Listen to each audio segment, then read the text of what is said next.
Okay. Okay. Kite surface. You have noted that in a race. Meeting at 1:30 at the beach. Ready to ride. Fall and crash. That's a good thing. Okay.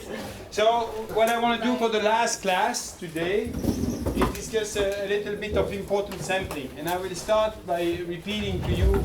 So now we discuss three topics quickly. One will be these geological algorithms that we introduced already a little bit, and then I will do umbrella sampling because there was Ludovic mentioned umbrella sampling. So I'll show you, how to formalize that a little bit, and then I will do parallel tempering, which is also called replica exchange, as an illustration. Important sampling is a vast topic. There's many methods, but that will give you kind of a sampler of sampling methods. Okay. So what we discussed last time was if you want to evaluate an expectation of this type, let's take it to be general, where you have an f of x of t dt plus a stochastic integral like this, right? And the x of t satisfy the following as dE. I think I use these notation. Where for simplicity, so this is a vector, right? It takes value in Rd. This is a vector field, Rd to Rd. And for simplicity, I'll assume that sigma is just a scalar, so that it simplifies a little bit notation. So we look at that, and then at x at time t equals 0, you assume that it's you pick it from a given PDF rho 0 of x. That's the PDF, right? And you'd like to evaluate that. So you remember what we did. I'm not going to repeat all of it. The idea is that you define this as being a of t, and then you write down an equation for a of t. So you consider the joint process xt at.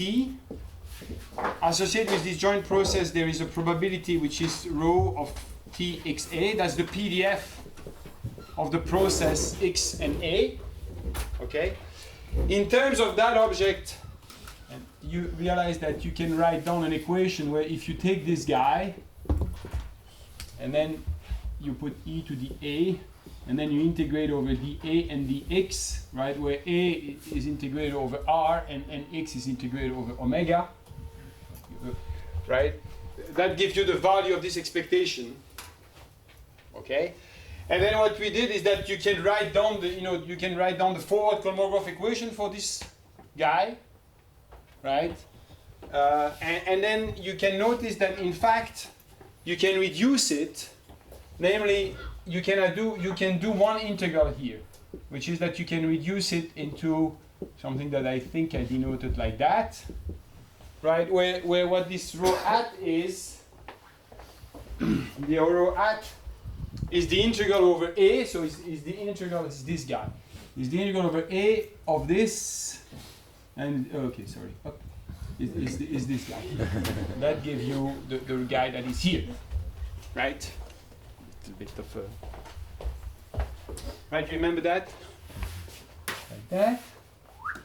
And then the equation that you get after all this, I'm just going to write down the equation that you have for rho at is, so it's dt rho at. I'll write it in full.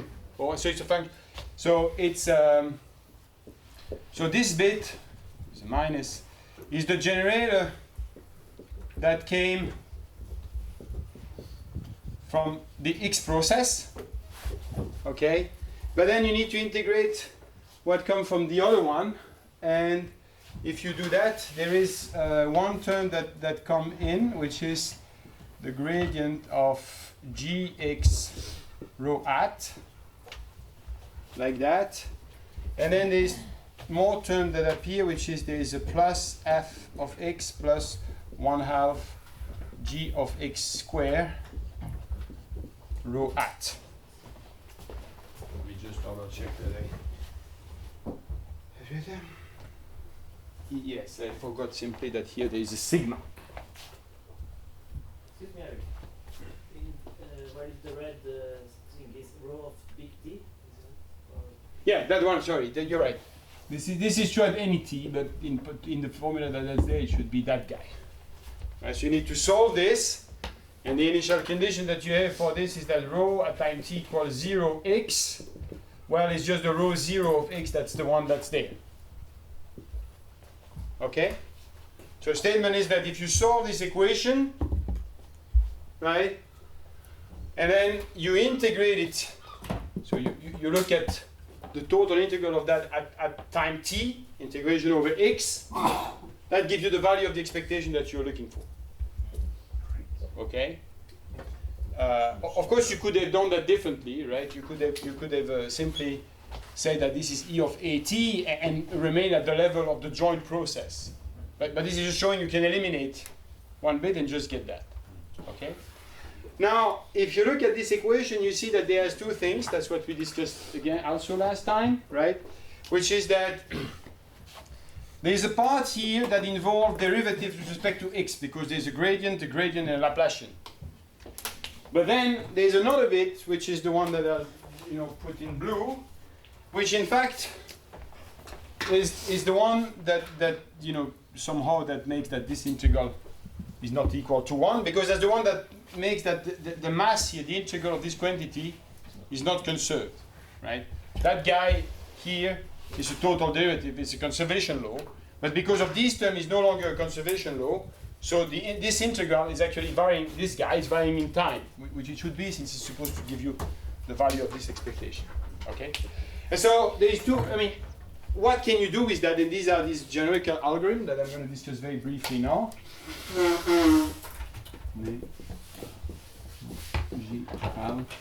Algorithm, right? Okay, so is that, well, there is two bits. First, you can write down an SDE, which is such that what you see here is its generator. So let me write that SDE. That's just, it's the same, it's not the same as before, but it has a bit that's common, right? There's this guy, and of course there's this one. But you need to add a quantity which is the one that comes from here. So you need to add plus sigma g of xt dt. That guy is because that one is the additional drift that has appeared here. This additional drift, if you remember, came from the fact that when you write down the equation for A, there's also a noise that comes from here, and that noise is the same as that one, so there was a cross derivative in the diffusion, and that's when you integrate over A is what gives you that quantity. Okay? Now, if you just do that, well, you don't have this. Okay? And so the idea is that we're going to do something else, and maybe so we're gonna put an index here, I, and I first is I, and I'm gonna imagine that they have, that I have n copies of this guy, right? And then what I'm gonna equip all of them with a birth, death. So how do you do birth, death? Is that we're gonna consider this quantity here as a rate. Okay, so I'm gonna introduce something which is an alpha of x, and you can generalize all this if things were to depend on time, but you're gonna take this guy. So let's define this quantity, right? We're gonna view that as a rate, and then I will need to decompose that into this, which is the max between alpha of x and 0, and then alpha minus of x, which is the max between minus alpha of x and 0. Why do I want to have that? Because I want to have rates, so these guys are both non-negative, and as you can see, alpha of x is simply alpha plus of x minus alpha minus of x, the way it's being defined. Okay? And now, okay, so algorithmically, what you do is actually fairly simple, is that this is called a stochastic switch process, and there's going to be another one later on in the class, stochastic switch process, that's the terminology. I'll put you notes about that on the Dropbox. Is that essentially what you do is that you equip, so you equip every one of the worker here, right, with a clock. Okay? And so what they do is that they evolve independently, but each of them has a rate to either duplicate or die that accumulates as an exponential around it. And if ever it happens, well, either it dies or it splits into two. And when it splits into two, you just get two copies here. Okay? So that means that the n here really becomes an n of t, and you start with this. You know, this is the initial number of workers, right? And 0, but it will evolve in time. Okay? Does everybody know? Or I mean, so and the time. I mean, so the probability, right? The probability, for example, that a worker, the probability of survival, probability that worker I survives in t and t plus delta t. Okay, let's just account for this guy. Okay, so let's just account for these guys. If I look just at this, just to give you an example, what happened? What is the probability that it survives in that interval of time? Well, this is simply 1 minus the exponential of the integral from t up to t plus delta t of alpha minus of x I s ds. That's the rate that it has accumulated. Okay? So that's the probability that it has survived in this time interval, given that it was alive at time t, right? And then you push it over and you look at that. Okay? And so if you want to discretize this, right? Let's just discuss a little bit algorithmically. Well, how would you do that? Well, you need to discretize that guy, so you take step of delta t. And so one step of delta t, you take all of your workers and you evolve them. And then you estimate this integral, for example, by just taking, you can, for example, estimate that as being alpha minus of x at time t xi times delta t. That's like, the first order approximation that you would have for the integral that's there, right? And then you use this probability here to kill if you have to. So you decide, you pick a random number between 0 and 1, right? If it's below that, you kill it. If it's above, you don't. Okay, standard thing that you do in a Monte Carlo. Okay, and there is a corresponding thing for this. It's actually the same expression, but with a plus here, and then it's the probability that the worker A duplicates. Okay, and if it duplicates, you just put 2 in the stack. Right? In a minute, I will explain to you how you can do that by controlling the population, which is a little bit better. Right? Here the population is actually varying. Okay?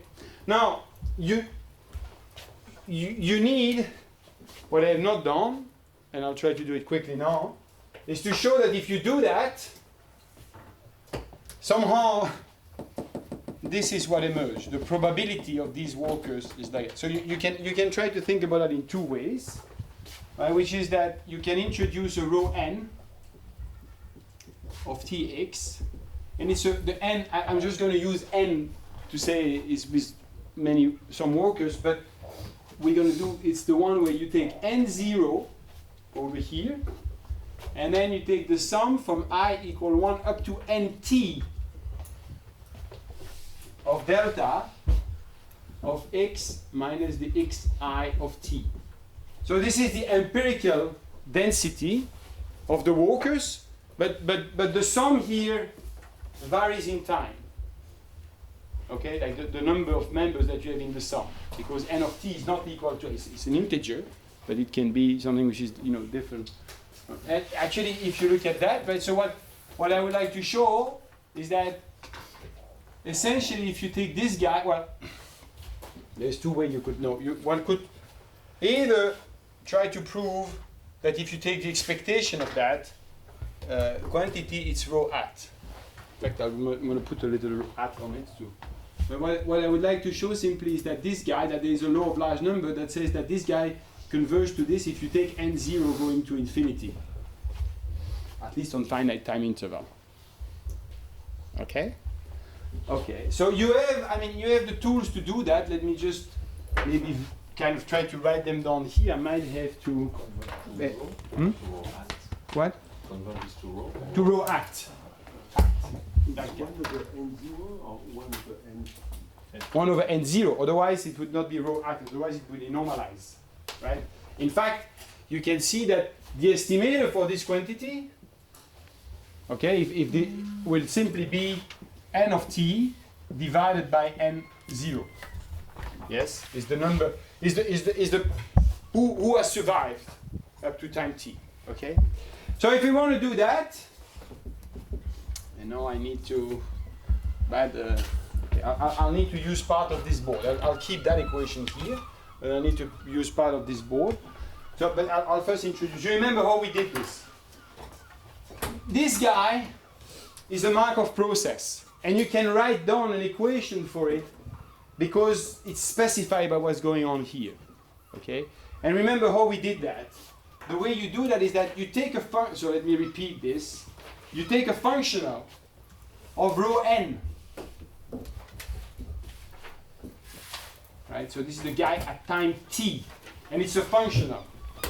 For example, the exponential of the integral of something tested against that or whatever. We have done that. And then you take the expectation of this quantity conditional on some initial condition. So in fact, it's conditional on row n.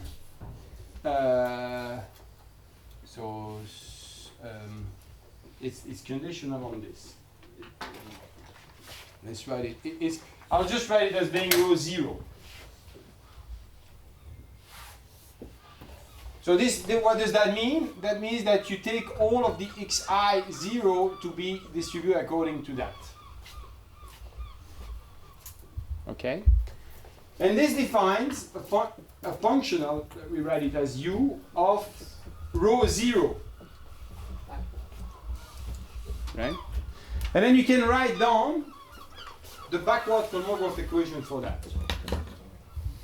We have done this. Right? So I'm just repeating a few things. So let me write down. So we have done it, but not completely because I think I never, where is my eraser? So we have done that, but we have done it for what's happening here. I'll write what happened with this, okay, which is alpha. So I'll write that like this. So what is the operator that you need to put? How does this probability evolve? So we can write the following little thing, which will give us the answer that we want immediately. So what we're going to get is that, you have the dtu. There is an LU, and I need to tell you what is this operator, is equal to 0. This is the backward Kolmogorov equation that we have discussed. And then we discuss what is L of U, right? This operator, which is evaluated, so this is a function, this guy is a function of t and the row. We can drop the index row 0 because this is just a dummy variable. Okay? And so what's happening here is what you have. Okay, let me write something and then you tell me if you agree with this. I'll just consider the alpha plus first. And then it's what? It's u of t. And then, okay, let me like that. You know what's happening to this row? That's happening here. So this is counting the fact that I can have a birth of a particle at the position I. Right? So what this is that you need to add here a delta of, so you need to add this guy. Do the notation here make sense? No? So, okay, it's a function. So let me explain what this is. It's a functional, right? Let's take an example, Okay. Imagine that I were to take this. Imagine that the u, forget about the t, would be simply something where I have exponential of the integral over omega of some theta of x times the rho of tx dx. Right? Let's think about that. I mean, for a minute, as being I forgot the time, but this is this is one functional. It's an example. Right? U will not be like that because U is the solution of an equation. But I could have that initially it's like that. I could take phi to be this. Okay. Then if I look at what is happening, I'll erase this because I need space. But if you look at what is this plus delta of the minus xi, right? Is simply what you have done is that you have created a new particular disposition.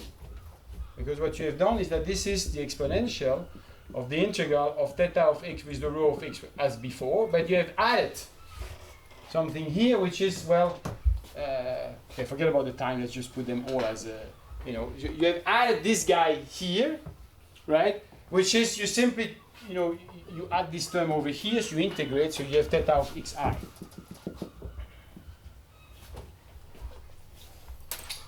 Right? Is that clear?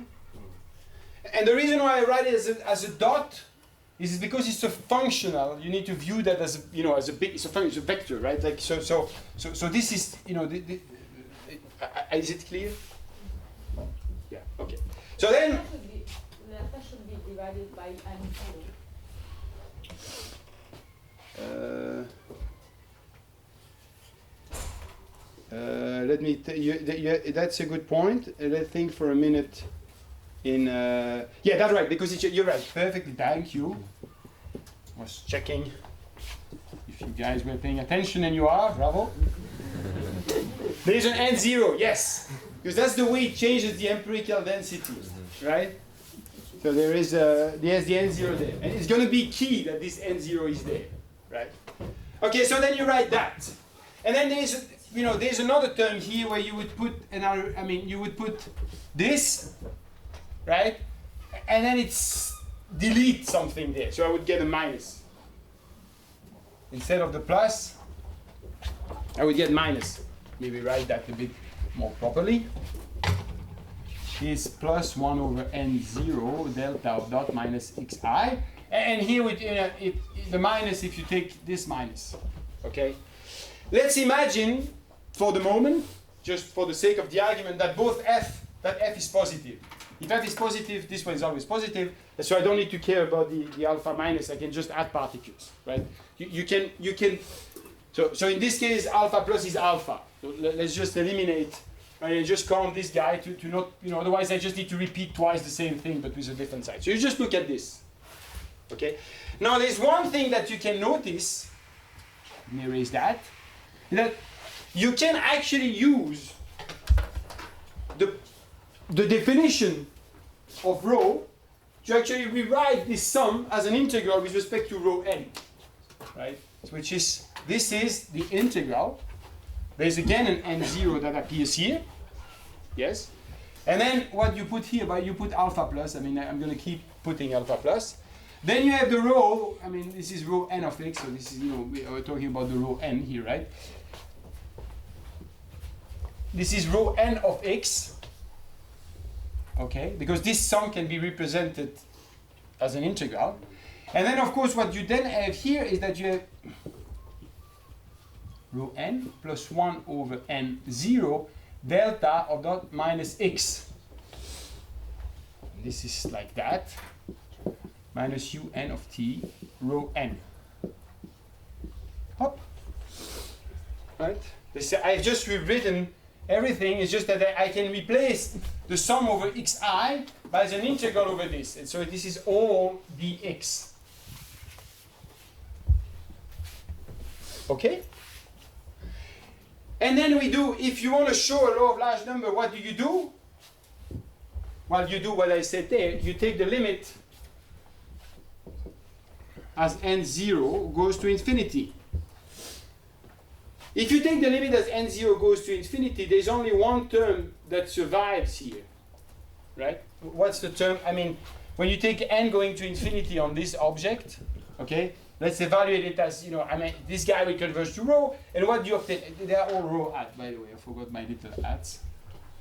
Okay, this is like, a bit of a notation nightmare, but, right? And zero. So what you end up having when you take the limit is the integral of, there's a double integral, no? Let's write it like that. These guys know if there's a limit, I go to there. And then this quantity here becomes what? It becomes delta of x prime minus x. You do d over d rho of x prime u of t rho at.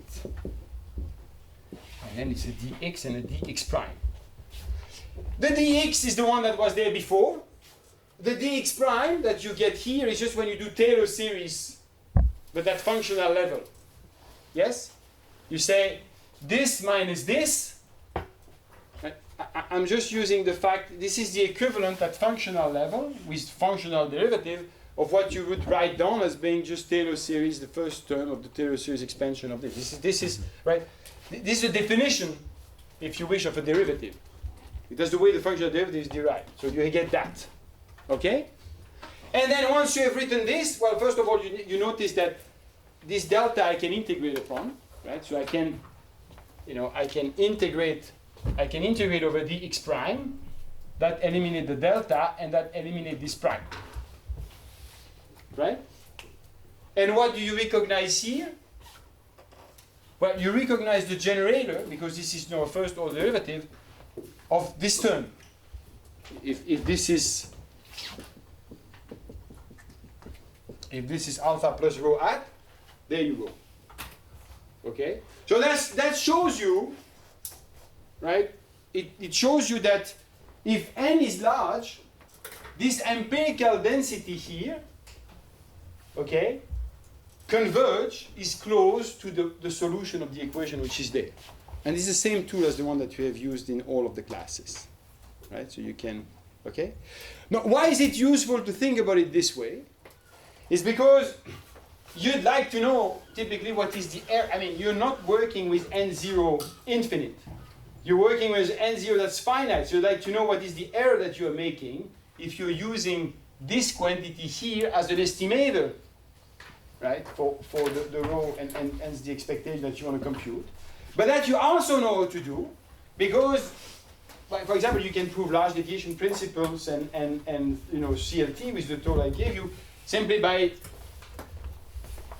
well, looking at next order in the expansion here, or if you wish, changing the the function. If you take something which is exponential, you remember that you do large deviation. Okay, and that's, so that's what on it. Coding this is a triviality.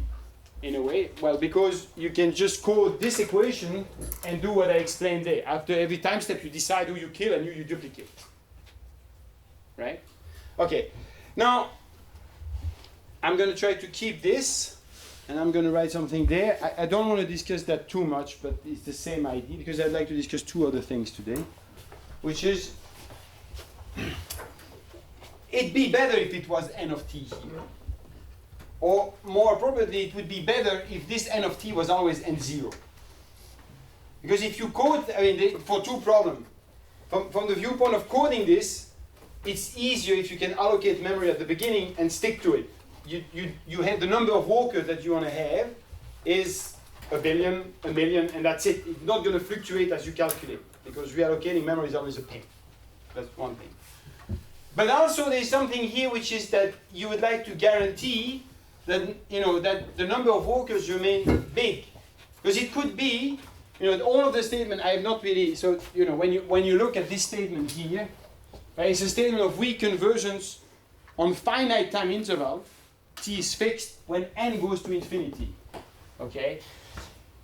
It could be that you're interested in taking t long, and then things can become more complicated, because it could be that at very long times that might depend on n0. There is a probability that all your workers die, for example. Or that they go all that the population starts to explode, right? Both cases would be bad. If you have no worker left, it's easy to simulate, but not very interesting.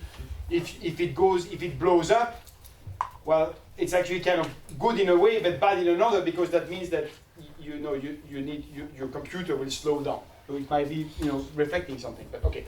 So in order to do that, what you can do is essentially think. Okay, so there's another algorithm that you can do, and I'm gonna just write that. I'll erase this because I think we remember that. It's going to be a similar thing.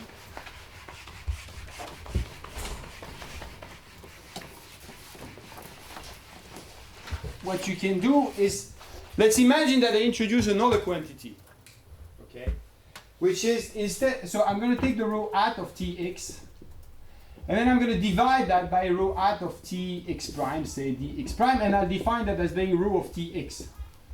So that's the same guy as this one, except that I normalize it all the time. Okay? So you can write down an equation for, there's two things that you can write down. You can write down an equation for row of tx, this guy. And okay, so take d over dt of that quantity. This is a constant, right? So all of these terms will reappear. Okay? So you're gonna get okay, let me write it a bit quickly. There's this guy, and then there is the plus sigma squared over 2, the Laplacian of rho, and then there is minus the sigma times g of x times rho. All of these terms are there. And you have also this, let me write them as an alpha, then minus plus alpha of x rho. Right, because this is a constant in x. But then there's another term in the equation which comes when the d over dt takes that, okay, and if you do a little bit of algebra, you will convince yourself quite easily that these terms can be represented in this way.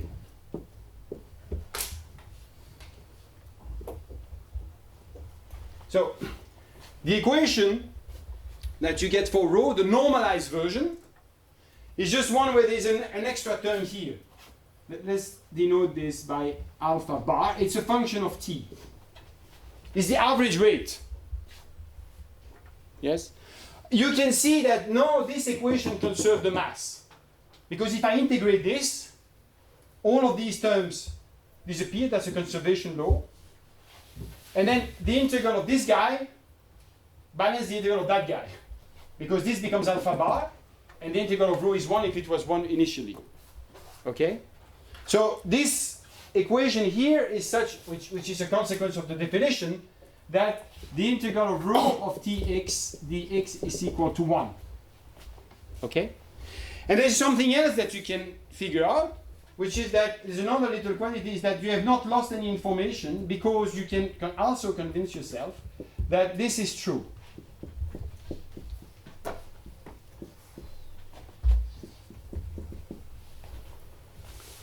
That the relation between the solution of this equation and the solution of this equation is just you need to integrate the rate. Just do it. Say, test that this guy, that if rho satisfies this equation and you add this factor, then rho hat satisfies this equation. It's quite simple, because when you take dt of that guy, there will be dt of that times all of this. That will be giving you all of these terms. And then there will be dt of that guy. That will give you an alpha bar rho, which will kill the one that comes from here.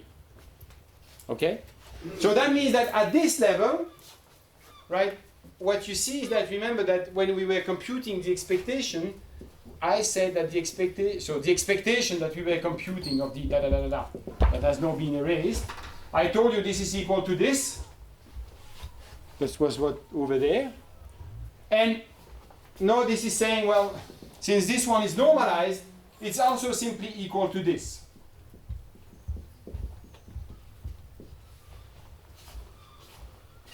Okay? So now one could exactly repeat what I did before, but this is something where you have population control, which is instead of using the rate that I explained here, right? Instead of using that guy, yes? What you will use is the rate which is modified in this way. Okay?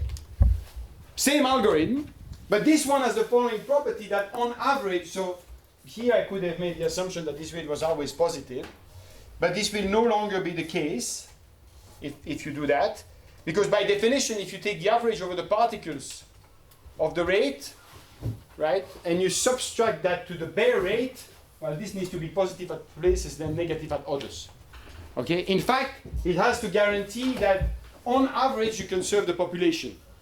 Okay? So this scheme, it's a simple modification of the other one, is already a little bit better because you have population control on average. Okay? It has introduced something, and I will insist on that in a minute. It has introduced, however, something which is a bit annoying, which is that the previous scheme was an unbiased estimator, whereas now you start to do bias because you need to estimate that by an empirical average itself. Okay? And how do you do that? Well, I mean, so how would you put this?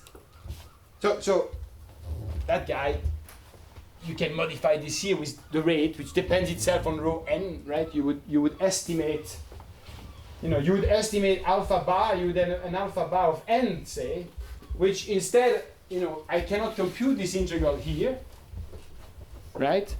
But I can compute its average. So I can compute 1 over n0. They are all n0 here, right? Or actually, not completely. I would do this, and then I would take alpha of xit. It's still an n of t, because even though the population is perfectly controlled at the level of the law of large number, in the algorithm I cannot guarantee that. There are still little fluctuation. I know that this fluctuation will disappear with n, but they will not be completely gone at finite n. Okay? But except for that, it's the same thing. Now there's a clever way to do this, where you can have strict population control. So how do you do strict population control? Is that you do the same, and it's the same as this, again, sort of, is that you can modify the generator here. So how would you modify the generator here? So I'm going to add it in red. Okay? What you will do is that you will kill particle. Let's look again at the alpha plus, which is not kill particle, it's duplicate particle.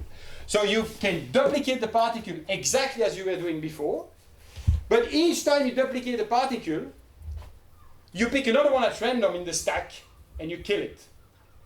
And correspondingly, each time you need to kill a particle because of the rate, so here is duplicate, but with the alpha minus would be kill the particle. Each time you need to kill a particle, you pick another one at random and you duplicate it. If you do that, it's clear that you will preserve completely the population. But you have to take it at random or according to the alpha. So that's like the art of the simulator comes in. Let's do it at random. What do you need to add here? You need to add this.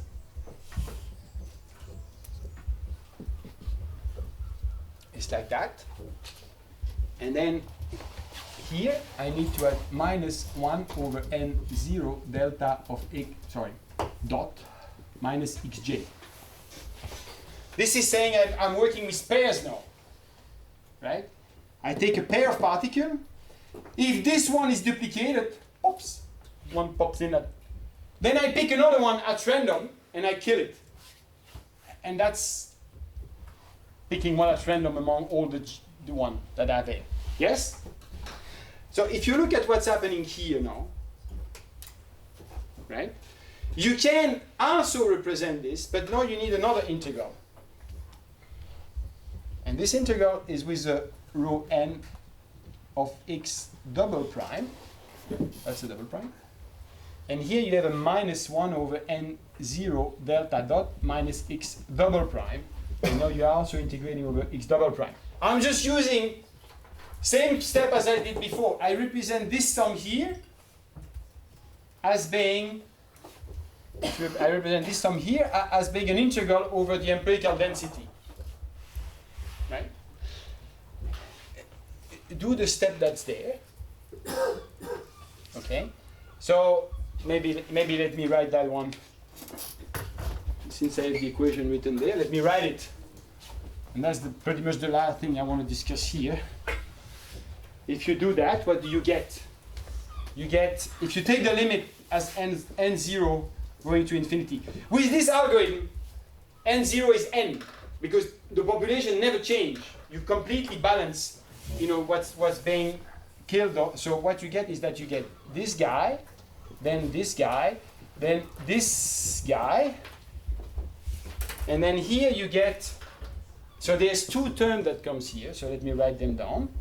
You get delta of x prime minus x minus delta of x double prime minus x times du over d rho of x prime, and now you have a dx prime, dx double prime, and a dx. I made a mistake into something, which is that this guy is prime. Right? So there's an x and an x double prime. Okay? This is the x and the x double prime. And then when I do the derivative here, this is the derivative with respect yet another variable x prime, which is prime prime. So they should, I mean, to preserve the order, they should be written like that. Okay? And now, if you integrate this, right? If you integrate the two terms, what do you get? Okay. Let's do the integration over x here, or x prime. Doesn't matter. Okay? So if I do the integration, I'm going to do the integration over x prime always. Integrate over x prime. So what remains for the first integral is this guy, this guy. This one has not been affected. But then you have du over d rho of x. And then it remains the x prime, the x double prime dx. That's that guy. And then there's another one, which is the one that comes from there, which is the integral. No, what am I integrating over? Still x prime, so I have alpha plus x, rho of x double prime. But I have now du over d rho x double prime.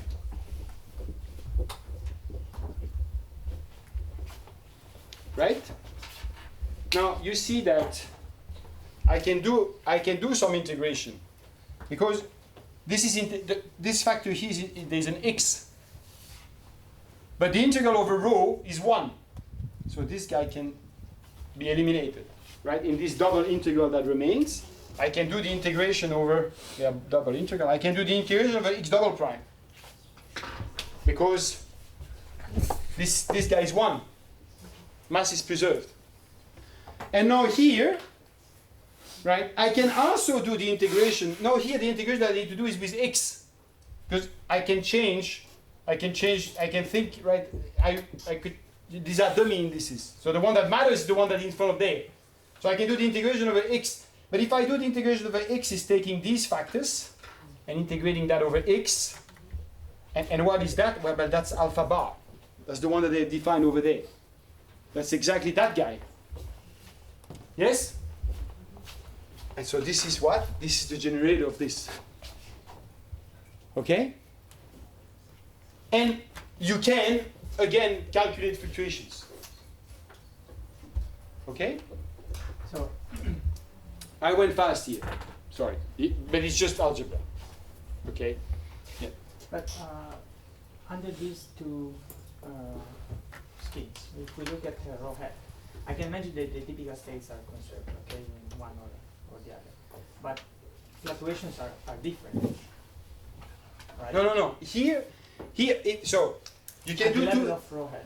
At the level of rho at, which is that guy, right? There's what you have here is that the mass is exactly preserved. Okay? And then I explained to you two things.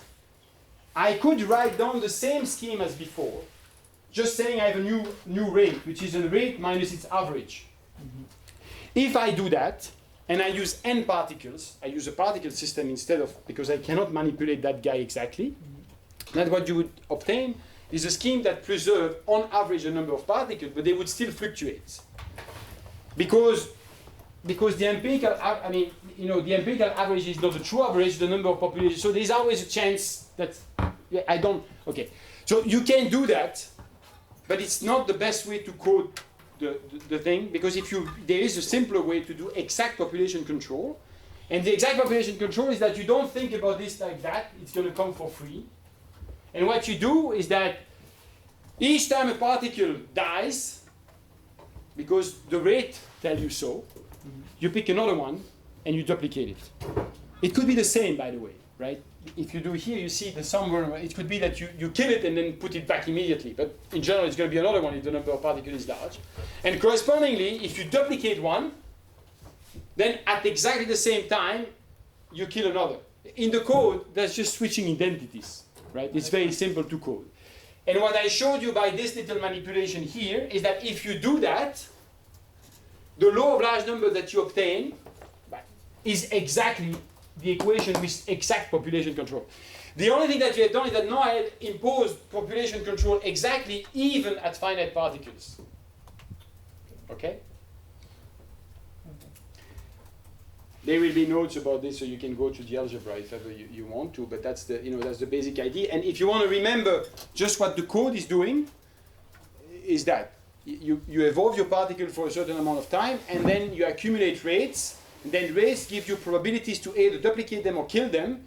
But each time you kill or duplicate a particle, you need to remember that you need to compensate by choosing another one and killing it or duplicating it. The inverting. Okay? Now, these schemes are interesting to calculate. Like, for example, the S ensemble can be done with this. That's the, one idea. That's what I explained last time. But you can sort of be creative and try to see if there are other things that you would like to do. So I'm just gonna, I'm not gonna illustrate that, but that, the important sampling is more, you can analyze. I'm gonna show you that you can analyze certain schemes from important sampling, but in general, being able to establish that they really do well, that's difficult because there's too many knobs that you need to, in general, to adjust. But for example, you could imagine that I want to do this. Suppose I want to calculate, I don't know, something like this. It's over the original process. Okay? I can always do something which is like that, which is I can put an f of xt here, and then I can subtract an f of xt. Okay? And then I can write this one as being minus the integral from 0 to t of df of xt dt. And then I can use the equation to write down what this is and go back. And now what you would get is that you have this bit that has been added in the expectation that I will compute over the Jericho algorithm. So you can use these factors to push things around in region where you would like to have them. Okay? You can bias your system and then unbias exactly with population control. Does that make sense? I mean, the simplest way would be, right? So you go through these steps.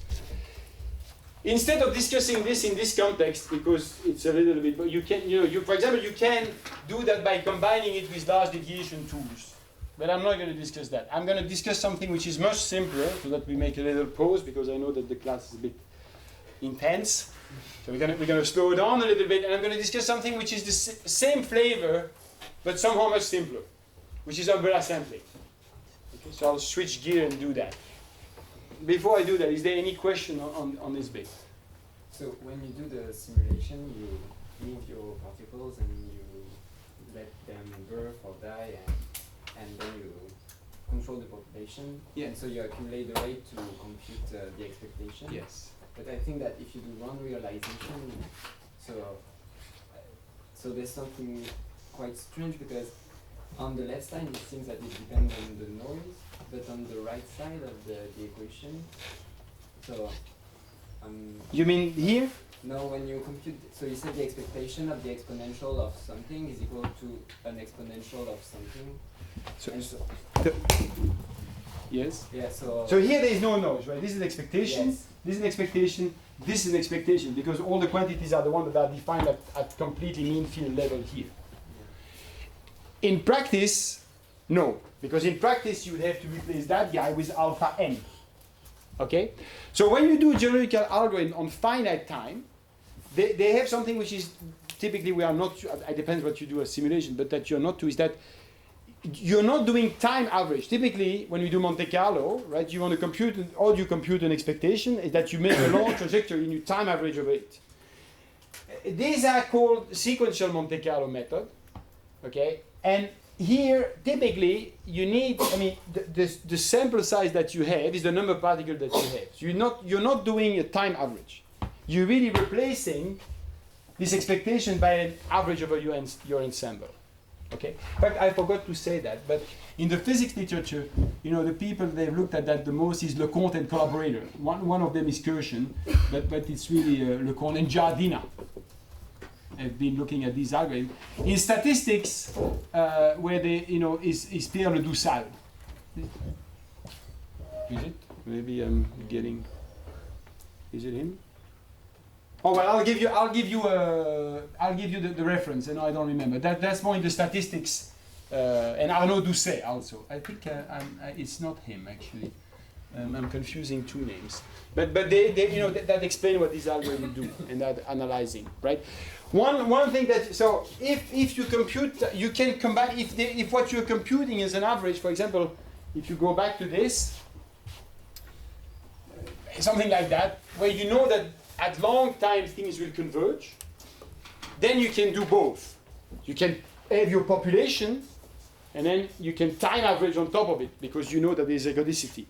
However, you need to be very careful about something, is that, as I explained, and I will just mention it, these estimators can have better variance, so they are better, and I'll explain that in a minute, you know, on another example, but they are typically biased.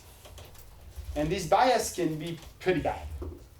Okay? Bias estimator, so that means that, you know, what does that mean? That means that the expectation of the estimator is not what you're looking for. It's only what you're looking for if you take n going to infinity, right? A non-biased estimator would be to say, if you have only n equal 1 here, you take the expectation of that, with respect to the process, you get what you want. In here, this is not true. And why is it not true? Because of these guys that are hanging around. Okay, that you need to estimate things. It's, you know, it's a sequential Monte Carlo. Okay. Okay. So now, I mean, we'll do. What time is it? How much time do I have? 14. Okay. So we're going to make a little pause. It's going to be very short, just to relax, and we're going to discuss importance umbrella sampling. Because umbrella sampling was mentioned, so I just want to show you a little, you know, what's the framework by which you can try to understand that, if you wish, and make it general, and in fact control the error.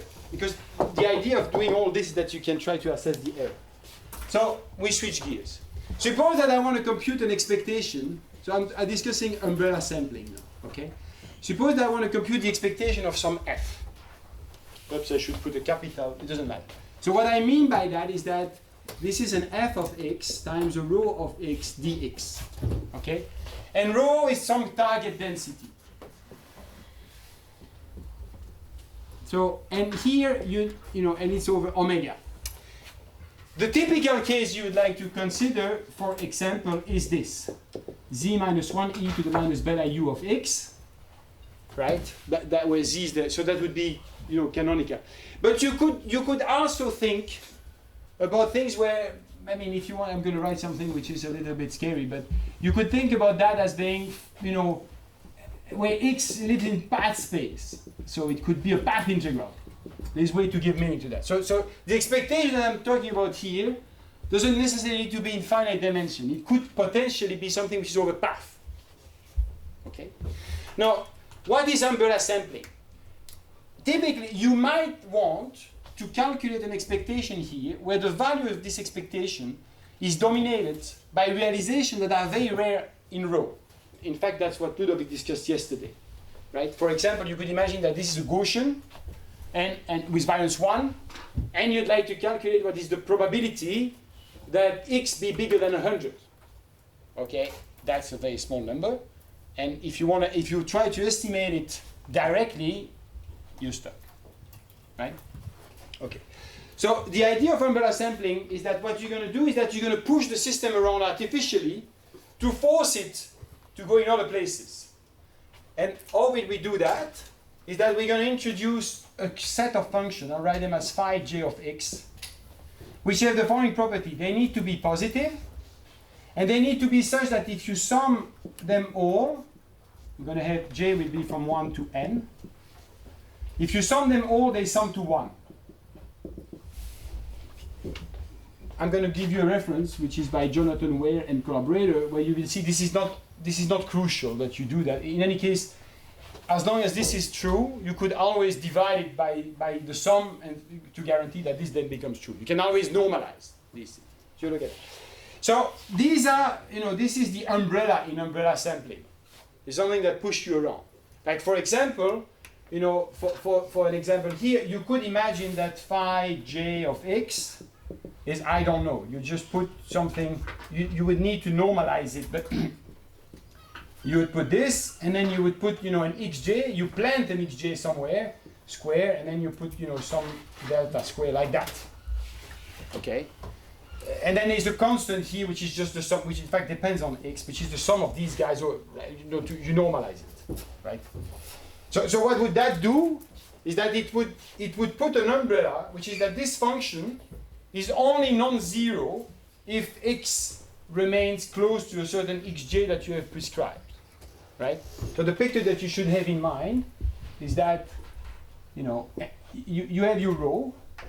This is, say, row of, so this is x, and I'm plotting row, and then there's like tails here that become vanishingly small, but they are non-zero, right? And I'd like to, probe what's going on over there. And the way I will do that is by I'm going to use a phi j, which is here. This will be phi j of x. That's rho of x. So this phi j will be such that this peaked over there. Okay? Okay, and now you do the following little manipulation, which is that, okay, so let me write something.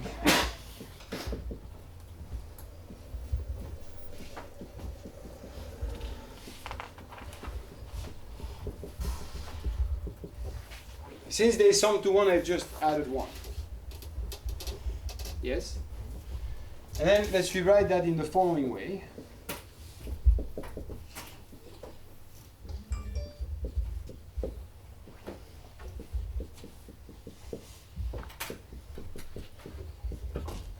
Where what I've defined is two things. Rho j of x is equal to phi j of x rho of x divided by the integral of phi j x prime rho of x prime dx prime. And pj is the integral of phi j of x rho of x dx. Okay, so there's a two quantity that I've done. No, okay, so I need to explain a little bit where we are going here. Which is, so you see that what I've done here by doing that is that I have changed the original row, that's my original, the target density. I have changed that with another density, okay, which has been reweighted. Because I've taken the original density and I have multiplied this by this umbrella function, okay? So you can see, you can convince yourself that, there's a simpler case that you could imagine, in fact, of that one, which is, let's think about it in the following way, which is, you could imagine that, your rho of x is e to the minus x squared over 2. 2 pi, 2 pi d over 2, that's, in d dimension, that would be your density. And then, again, you need to satisfy that, but that's not crucial. So you could put this guy, lambda j times x. So this is a Gaussian that's centered at 0. But if I multiply this guy by this guy, and I normalize it, which is what rho j is, what you get is now a Gaussian whose mean is at lambda j. So if I put different lambda j's, I can recenter my Gaussian wherever I want. Okay? Now let's imagine that we're in the following situation. That I can design a Monte Carlo scheme to do sampling with any one of these rho j, the same thing as that. This is easy because typically rho j comes as an exponential, so this is adding a term in the potential, right? For example, in this case, doing Monte Carlo with rho, in fact, here you don't need Monte Carlo, but what you would do is that you do a Monte Carlo scheme that samples this distribution, right? And then if you want to do rho j, you would do a Monte Carlo scheme that sample a distribution where you have added that term in the metropolis Hastings accept and reject, for example.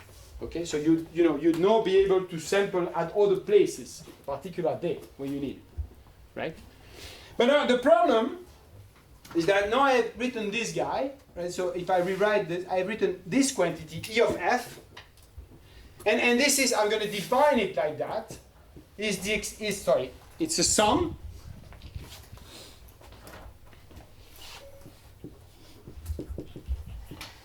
of pj. That's the pj. I've defined it here, right? Yes. And then it's an expectation with respect to j. This is the j ensemble of f.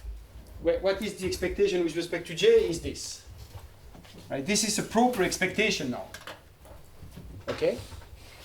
Now the problem, which is also the problem that Ludovic discussed yesterday, is that if you do that this way, it's easy to compute this expectation. But that's not what you care about. What you care about is this expectation. And there is a piece missing, which is that you don't know the pj. What's the pj? That's the normalization factor. Right? The problem with Monte Carlo sampling is always you don't know the normalization factor. If you were, you can't use Monte Carlo sampling to get the partition function directly. You need to do clever tricks. So that's the same thing here. Yes? But you see that there is a little trick that you can use. And this is as old as Monte Carlo. Huh? Maybe it's phrased a little bit differently, but there is nothing new that I'm discussing here. You can, I can do something here, which is that there is one f for which I know what the expectation is. That's 1. If I take the expectation of 1, the function 1. That's 1. Okay, that's easy math. And then what I get on the other side, so now I'm working under the assumption that I can, sorry, this is not what I want to do. That was simple, but it's not so useful.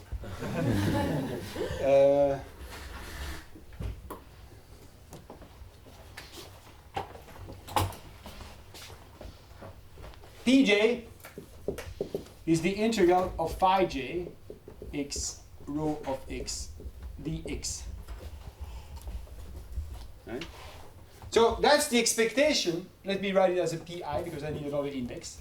Pi is the expectation of phi I. So this is the expectation of phi I. But I have an expression for the expectation of that. And so this is what? I just use the line that's there. And what can I write? I can write that this is Pj. And then what do I have there? I have the expectation with respect to j of phi I.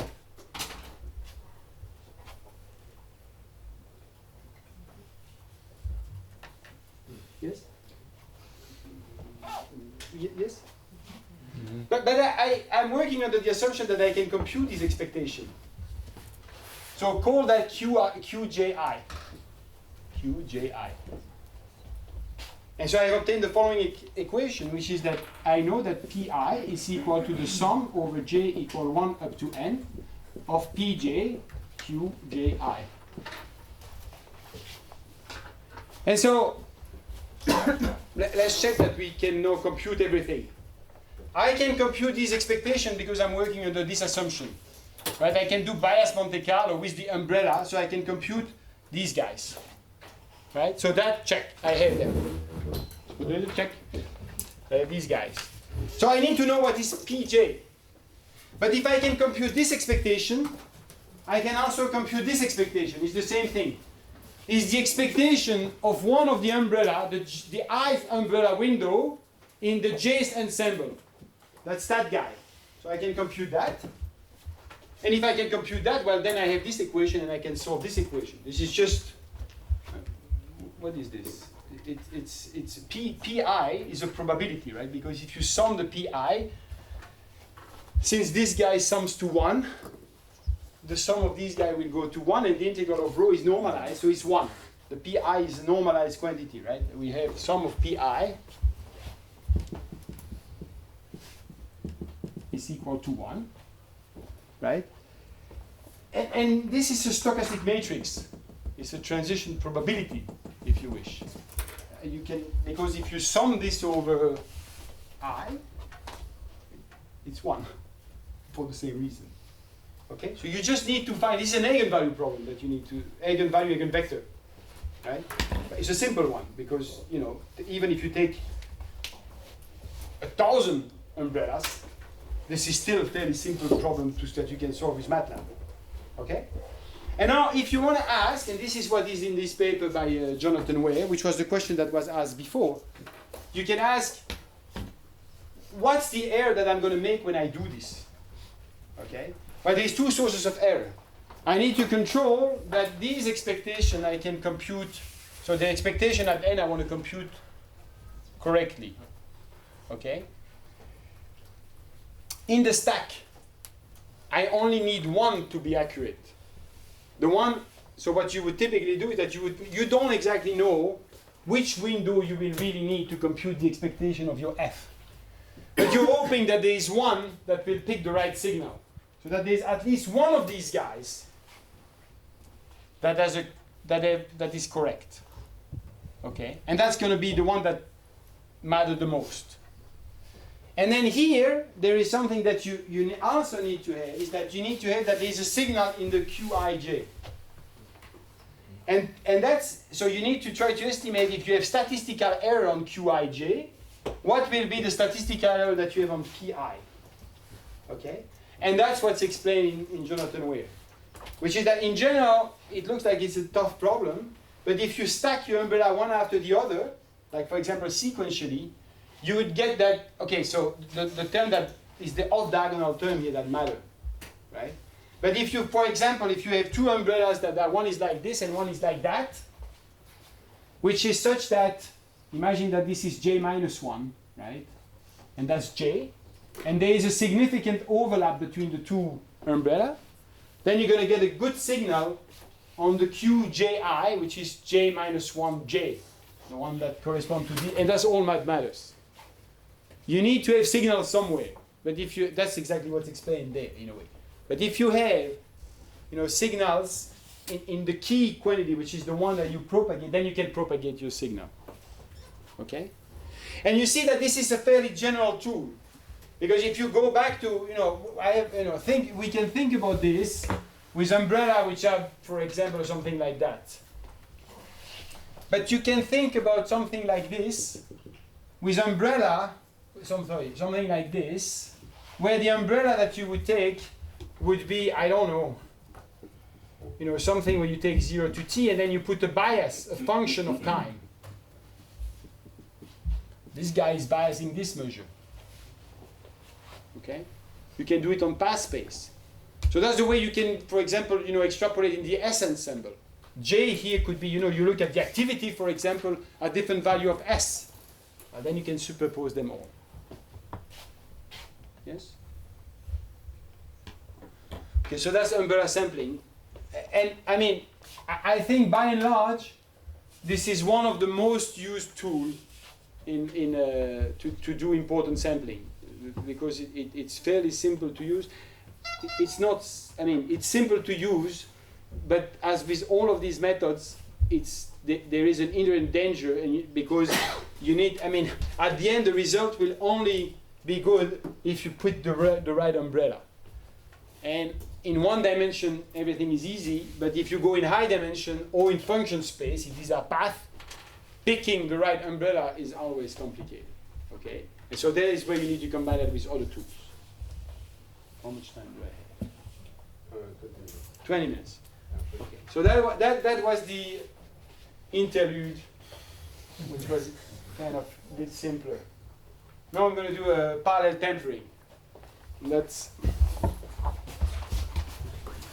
And then we are done with so parallel tempering is another variant of this.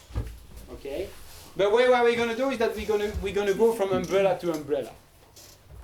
Okay, so maybe maybe there is one thing that, you know, let's remain in the interlude for one more minute. There's another trick, so that you can that is called, it's sort of similar to the umbrella sampling, which is called thermodynamic integration. Let me just mention that briefly because I might need it. So what is thermodynamic integration? Thermodynamic integration is the following thing. Can I, what I would like to compute, so imagine that I have a potential U. Let's take, the case of Gibbs ensemble, right? So imagine that I have a potential U that depends on X and a parameter theta. So that's the state space and that's a set of parameters. You could think about this, if you discretize that, as umbrellas again. Right? You can switch your potential to make it vary. But you could think about other things, like the radii of your particles in the system, etc., etc. Okay? You check. And then, what we would like, I want to do something which is more general, but let's just look at this quantity. I can introduce this, a z of theta. What is that? That's the integral. If the temperature is fixed, I'll explain that in a second. I would like to compute this. This is typically the normalization factor that you cannot compute. Right? But you can compute this object. There's a little trick, that's thermodynamic integration, which is that, so let's imagine here that theta belongs to R for simplicity. Okay? Otherwise, it's a bit more complex. I mean, you can generalize. So I can define this as being this is a free energy. This line defines the free energy. That means f of theta is minus kBt times the log of this. Right?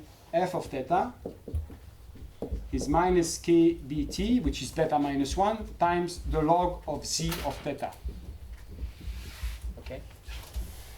And now, here is the little, here is something that is kind of the fundamental relation of umbrella sampling, of thermodynamic integration, is one line, which is that if you take the derivative of this with respect to theta, you obtain this relation. D theta of f of theta is equal to, so it's just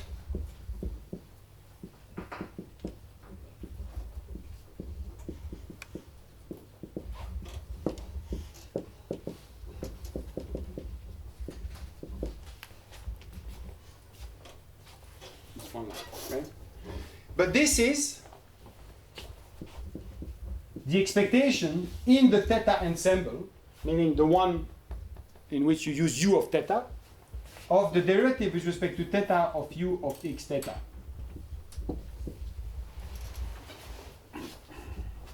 Okay? And calculating expectation, typically you can do. So if you can calculate, and these guys typically are centered the right way. So if you can calculate this object, this guy, this derivative here, is simply this expectation. Right? But if I know that, then I know that if I want to go to, say, if I want to know a free energy difference from theta to theta 0, I just need to integrate from theta to theta 0 over d theta prime, the expectation on theta prime of d theta prime, u of x theta prime. That's the fundamental formula of thermodynamic integration. Okay? And it tells you can extrapolate from one value to the other. Right? Okay. So, but now we're going to do something a bit more subtle than this, which is called parallel tempering.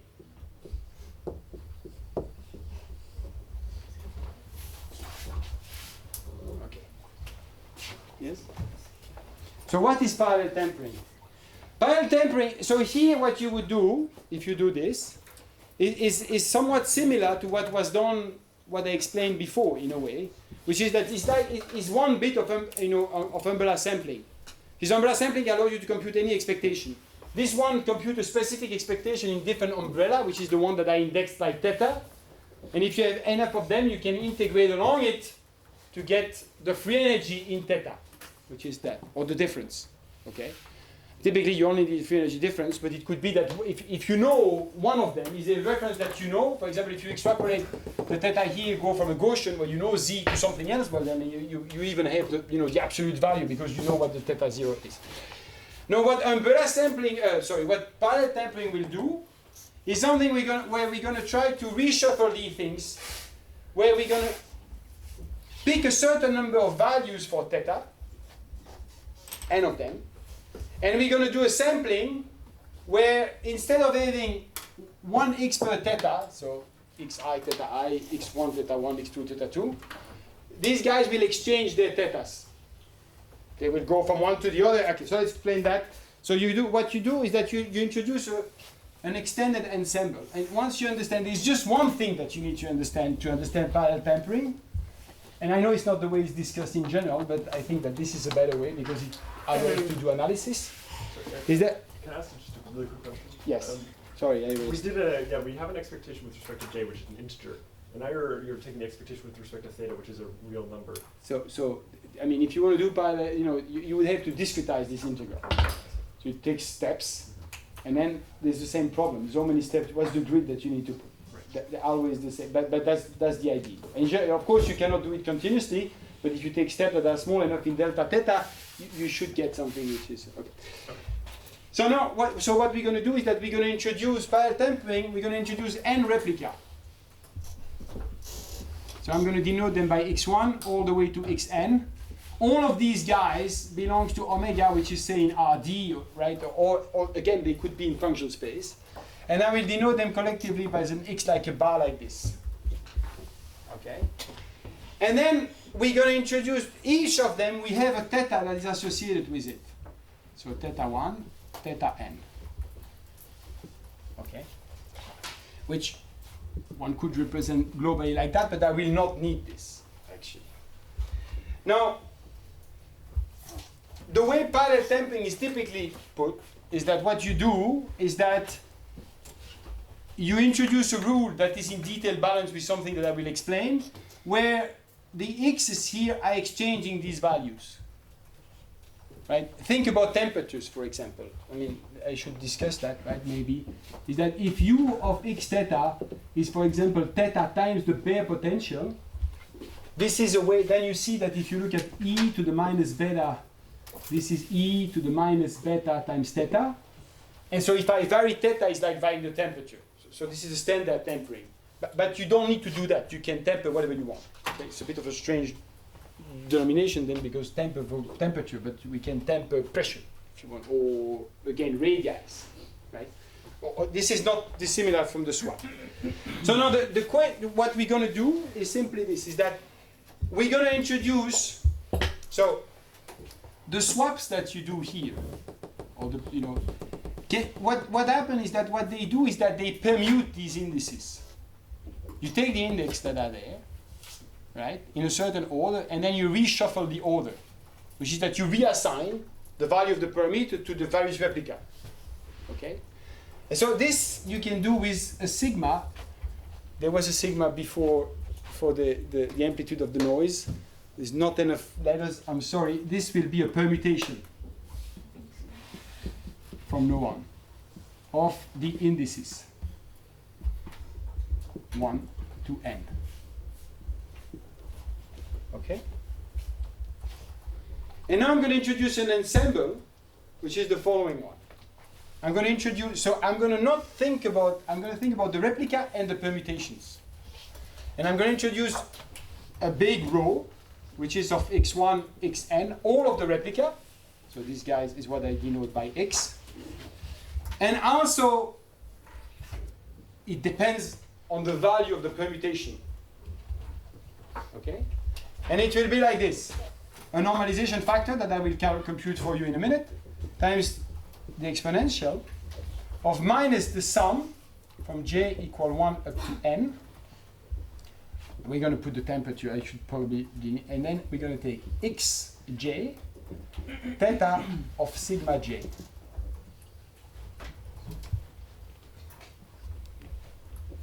Is this notation clear? So you're summing, so here permutation is fixed, okay? And you're summing over all the indices, but here you have assigned theta 1 is not with x1. What's with x1 is theta of sigma 1, whatever the permutation you have is. Okay?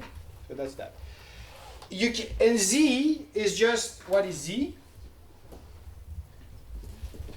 It's just the, okay, so it's what? Well, it's, so I write that as density, it's actually a distributor because it's the integral over all the x's of the exponential of same thing as above. It's a normalization factor. But then I need to do one more thing. I need to sum this over all the permutation. There is no sum before omnipotent to Hmm? no sum problem. Sorry, I didn't get I the mean, question. if you do permutation, no, for example, no phase, in this case, no phase, right? For example, electron, you permutation to position.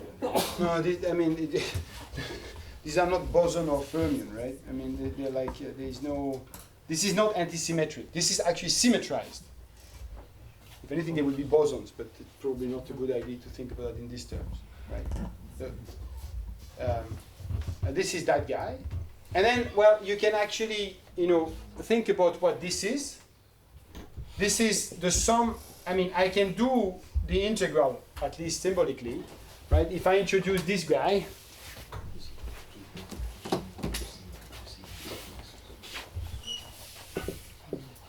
if I say this is z of theta, I can do I can do the integration over x, right? For each of them, and what you're gonna for each of them, what you're gonna get.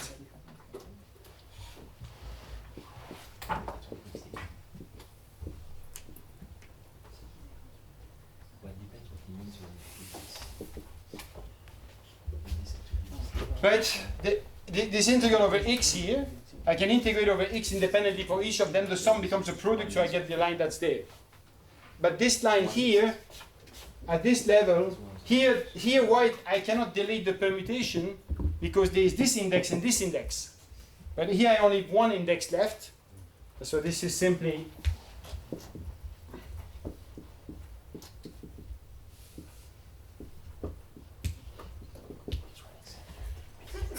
okay. So that's the normalization factor.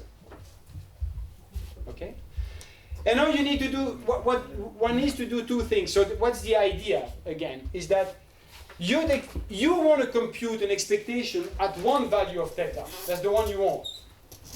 But it could be that at this value of theta, imagine again a temperature. You want to compute expectation at very low temperature, or at very small value at large value of the radii of your particle, packed system. At that value, the sampling, the time it takes to occur a system is very slow. You hope that if you go at higher temperature, things are going to go faster, or smaller radii. And so what you do is that you're going to make replica of all these temperature value of parameter, and they will all evolve simultaneously. The one that had high temperature should go fast, and then they would dip down into places where you need to have the expectation. Okay? And so there's only two equations. I hope, do I have like 5 minutes to? 8 minutes. Okay, so these two things that you need to think about. How to simulate this, right? Well, typically it's done with a discrete time Markov process, but you can do it with the stochastic switch process again. And so what is that? Is that you use, I'll write it if it was an SDE, but that really doesn't matter. You use, for the equation that would be there, you use this.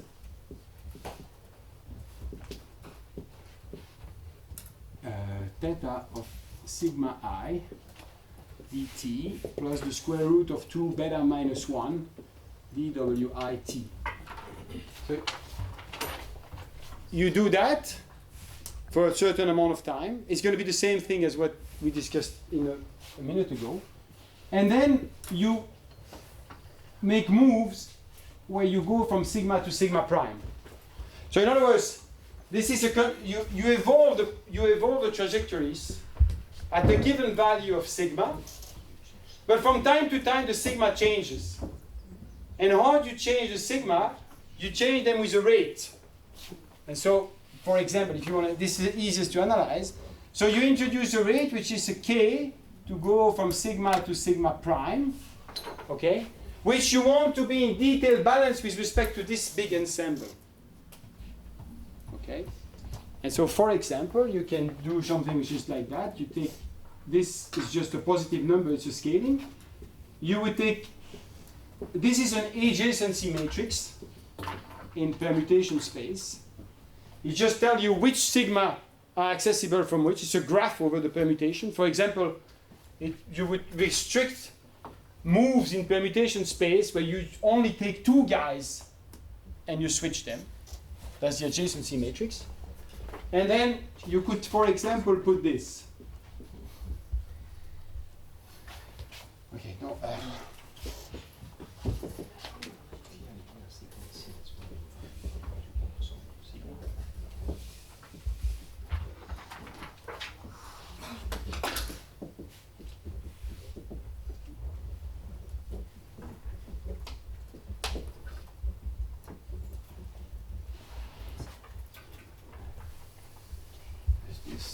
And then half. Take this as a rate. So that, what does that mean? That means that, again, if you were to try to do that, implement this, what you would do is that there are, of course, many other ways to do it, but I'm just explaining the simplest way. You discretize that in time. So you do t for t to delta t. Okay? You discretize, so you move these guys. And then you ask whether you can make a permutation of the theta, the parameters. And the way you do that is that given the value of xj here, right, you propose from the state you're in a new one.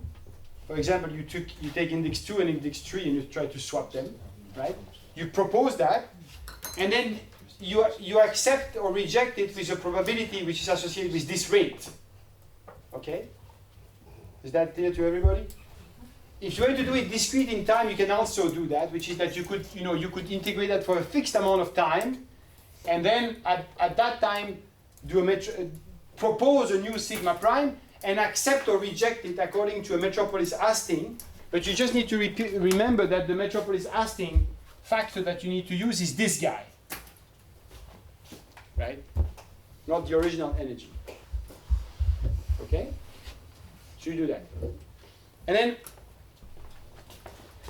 there's only two things that I want to tell you. First of all, if you do this, you can calculate expectation out of this time series at any theta, right, at any value.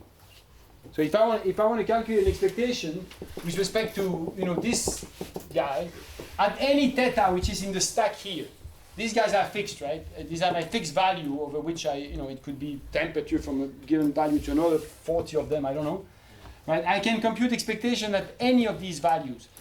The way it's typically done in the simulation, and it's a bad way actually, is that you only make the expectation over the time series of the x when it is at the right temperature, right?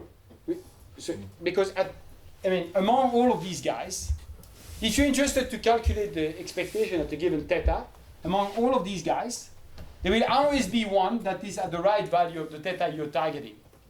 So you could just do the expectation by only taking that piece of the time series.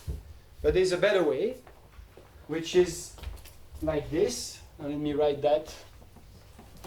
If I have only 2 minutes, so I'm going to write two formulas. Hold on. And that one will go faster. I will even write them down. Do I have time to write two equations? They're short equations. Wait. I don't like to do that like this, but okay. So, if you want to compute the expectation at the value theta I, which is in the stack here, of some observable A that depends on x, what that means is z of theta I minus 1 times the integral of A of x times e to the minus beta u of x theta I dx. That's the definition. Okay? And then there's a little algebra that says that you can write it like that. This formula is easy to write down, but I will.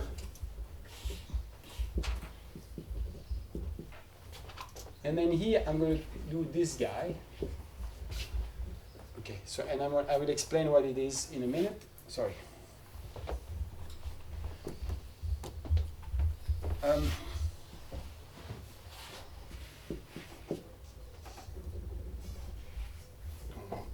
on.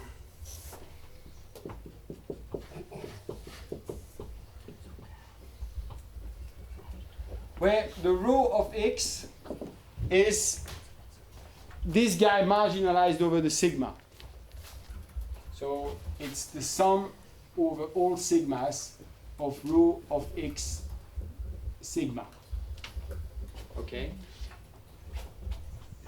I need to tell you what this quantity is. But this quantity here, you can represent, there's an integral that's missing, you can represent it as a time integral of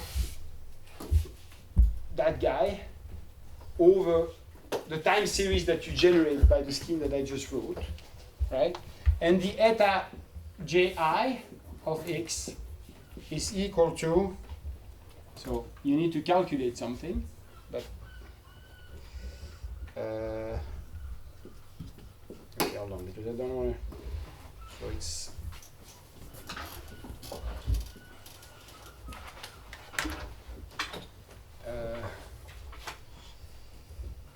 okay. It's again the same guy.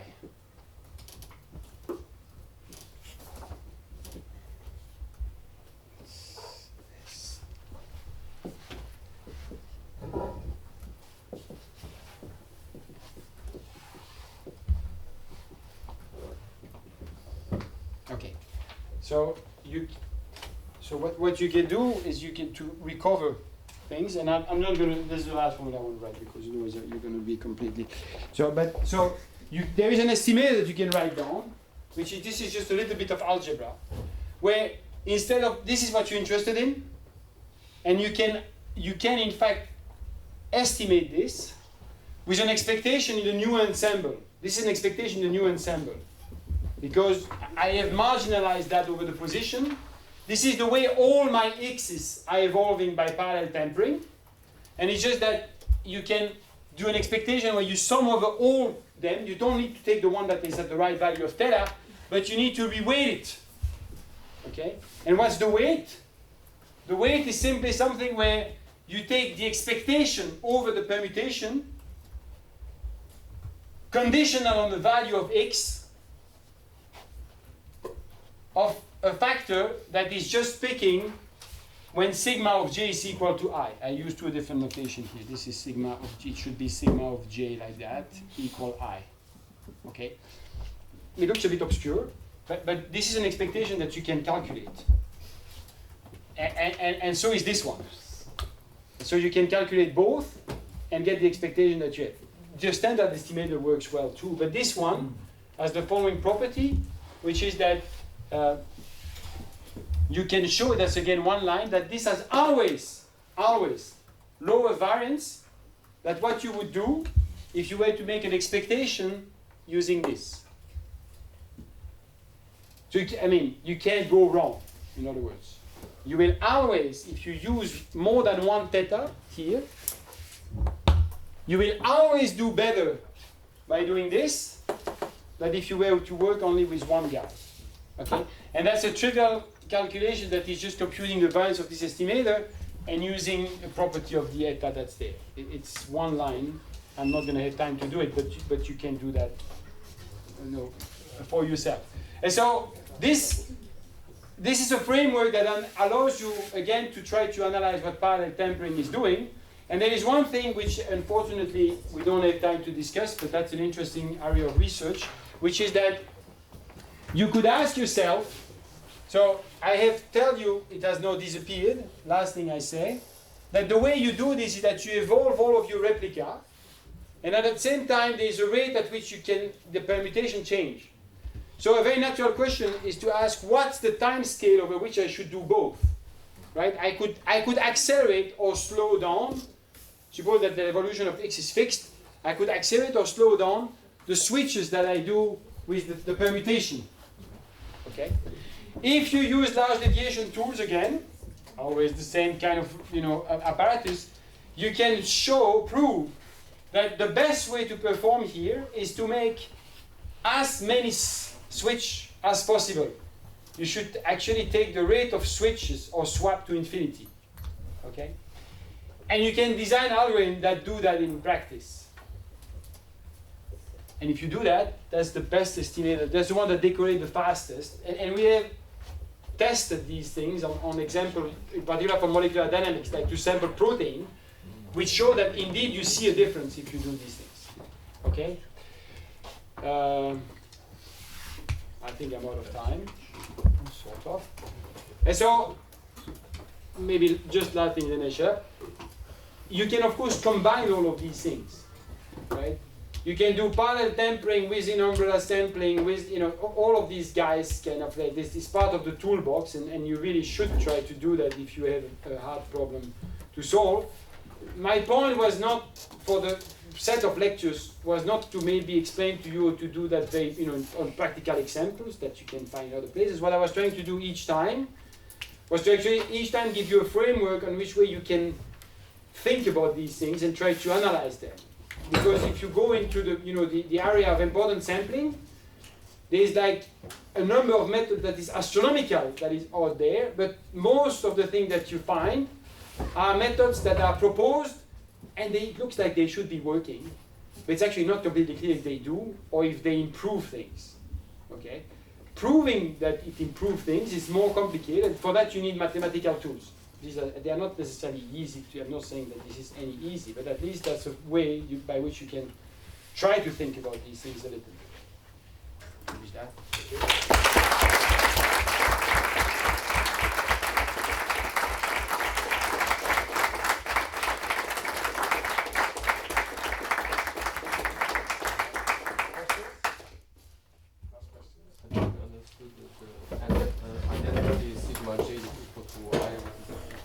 That just picks among all the sigmas, among all permutations, it picks the subset of permutation where index j is mapped onto index I. Right? So, is that clear? Like, I have index 2, and then there's all the so the permutation reshuffle all my indices, including 2. But there's a subset of permutation that will put 2 onto 3. Okay, if I sum over all these permutations, there's many permutations that do that. That's the expectation that you need to do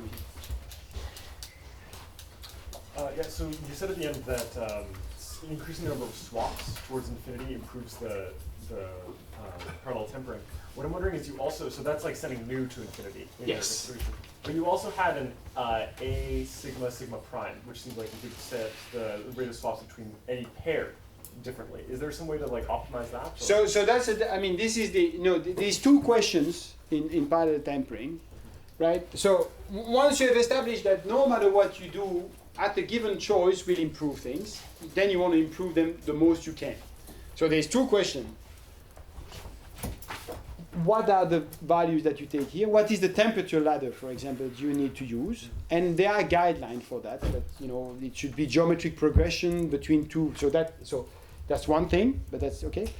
And then there's the other thing is how you do the dynamics, right? So the dynamics, we know that what you should do is that all things being fixed, you should take this nu as big as possible. But the question you're asking is more complicated, which is which permutation should you pick, right? The example that I gave is that you could simply say, well, I'm going to just swap two indices, right? That's the subset of permutation. That's ergodic over all permutation.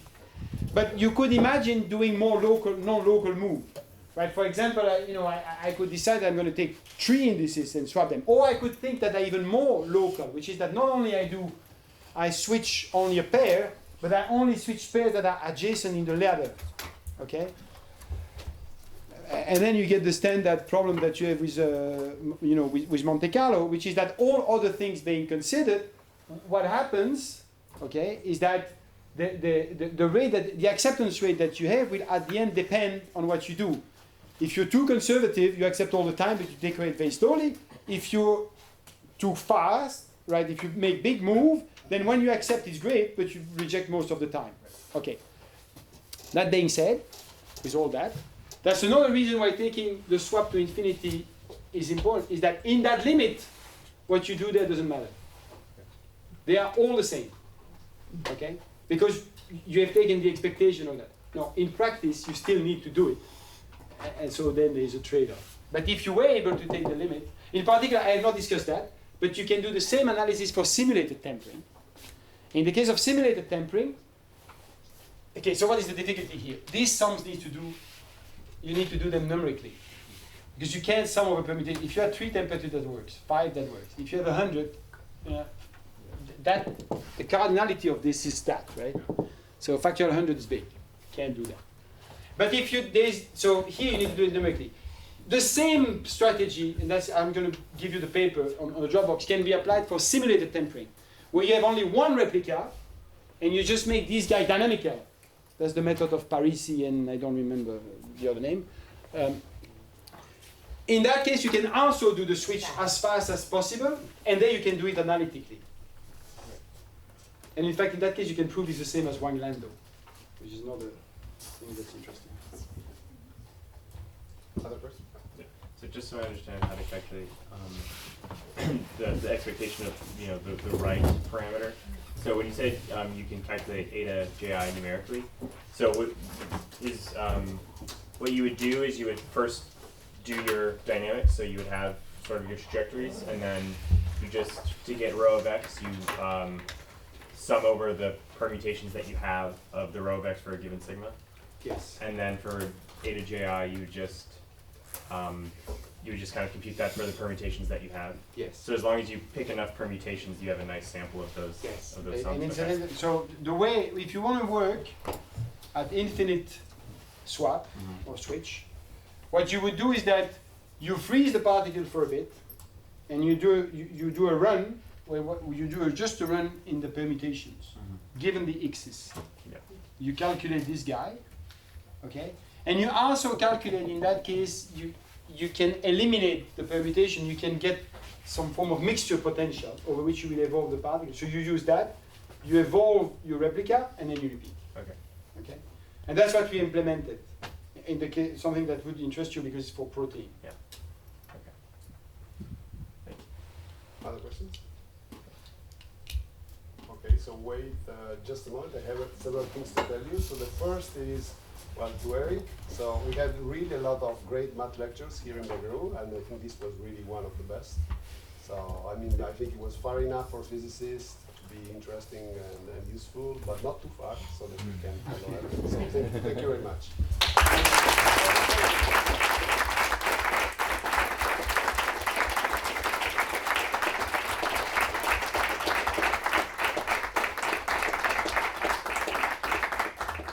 So the other things are practical. So, and